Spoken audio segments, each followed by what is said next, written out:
CM Revanth కు SC కులాల ఐక్య వేదిక వినతి పత్రం అందజేసింది. సోమాజిగూడ ప్రెస్ క్లబ్ లో ఎస్సీ ఐక్య వేదిక నిర్వహించారు.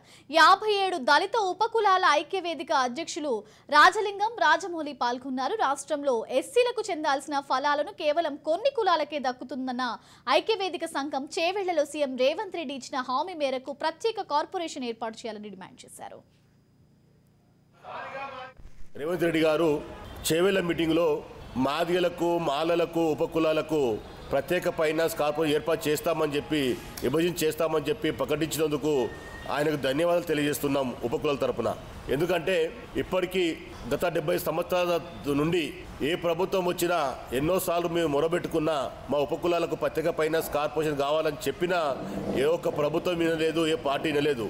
మరి ముఖ్యమంత్రి గారు మరి ఉపకులాలకు గుర్తించి మేము కూడా మీకు ఇస్తామని చెప్పి నందుకు మీకు ఆయనకు ధన్యవాదాలు చేస్తున్నాము. అదే కాకుండా మా ఒక ఉపకులాలకు ప్రత్యేక ఫైనాన్స్ కార్పుతో పాటు 3 ఎకరాల వ్యవసాయ భూమి ఇవ్వమంటున్నాము.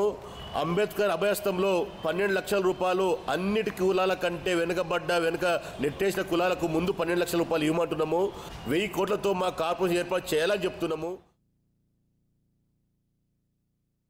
ఎన్నోసార్లు మా ఉపకులాల పరిస్థితులు మేము విన్నవించడానికి ప్రగతి భవన్కు అపాయింట్మెంట్ కావాలని ఎన్నోసార్లు విన్నవించాము. కానీ ఆ ప్రగతి భవన్ అంటేనే మాకు తెలంగాణ ఎస్సీ ఉపకులాలకు తెలియదు. ఇలాంటి పరిస్థితుల్లో కాంగ్రెస్ ప్రభుత్వం ఎన్నో హామీలు ఇచ్చింది. ఎలక్షన్స్ ముందు ఉపకులాలకు కూడా ఒక కార్పొరేషన్ చేస్తాము, ఉపకులాలకు సమన్యాయం చేస్తాము, ఉపకులాలకు కూడా క్యాస్ట్ సర్టిఫికెట్ ఆర్డీఓ ద్వారా కాకుండా ఎంఆర్ఓ ద్వారా ఇప్పిస్తామని ఎన్నో వాగ్దానాలు చేస్తే ఉపకులాలు ముఖ్యంగా కేసీఆర్ను పక్కకు పెట్టి కాంగ్రెస్ ప్రభుత్వం రావడంలో ఈరోజు దళితులు ముఖ్యంగా ఉపకులాల ప్రధాన పాత్ర ఉందని ఈ సందర్భంగా మీకు తెలియజేస్తున్నాం.